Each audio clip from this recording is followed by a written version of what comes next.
Sayado na.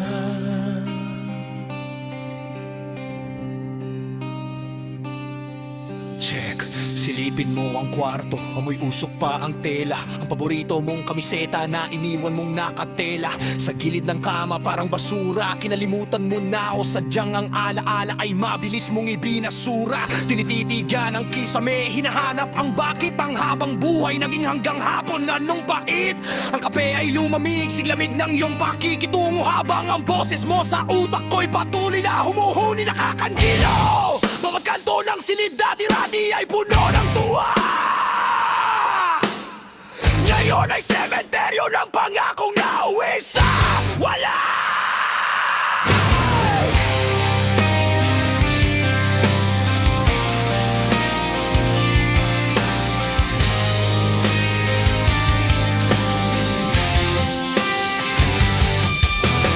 Huwag mong isumbat sa akin ang bigat ng iyong dinadala, dahil ako rin ay nalunod sa mga luhang di mo nakita.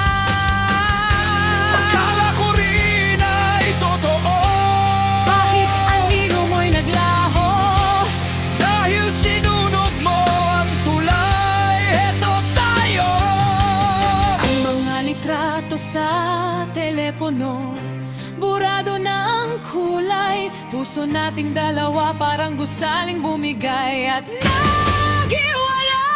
Hindi sapat ang salita para itama ang mali. Ang distansyang ang tanging gamot sa pag-ibig na sawi. Sabi mo walang bibitaw, Pero ang kapit mo'y dahan-dahang bumitaw. bakit ang anino mo ay malabo ng matanaw? Dahil sa dilim ng galit mo, ako'y naligaw. Hindi ko na pipilitin ang pinto na ayaw bumukas. Dito na lang ako manonood ng iyong pagtakas. Ibigay mo na ang huling sulyap bago tuluyang maglaho sa ulap. Ayoko nang makinig sa mga sana at bakit. Pagod na ang pusong lunod sa pait. Sarado na ang pintuan, wala nang balikan. Itatago na lang ang mga luha sa gitna ng ulan.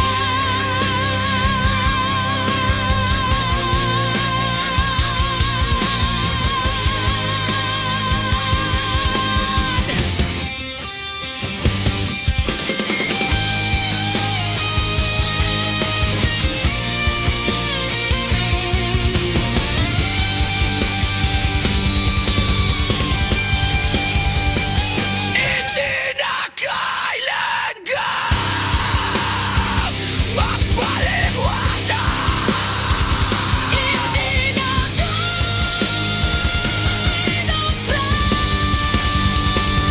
Isang lang salamin, huwag mo nang pulungin. Magkakasugatan ka lang sa iyong tangkang pagpilit. Pagkat mamatay lang tayo sa paulit-ulit na sapin.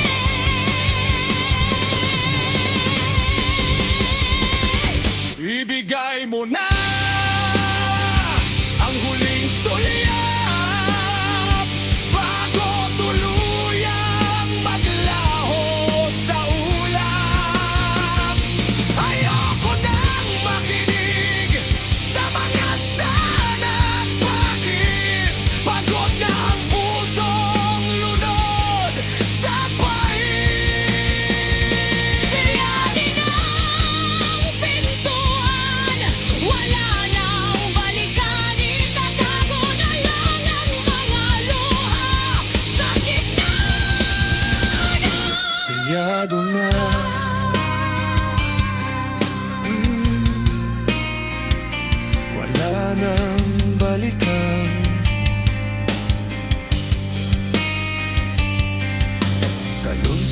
hangin ang puso ko, selyado na ang pinto. Tapos na tayo. Biglang hihinto ang lahat ng instrumento, maliban sa isang nag-iisang viol note na dahan-dahang mag-fe-fad, kasama ang feedback ng gitara.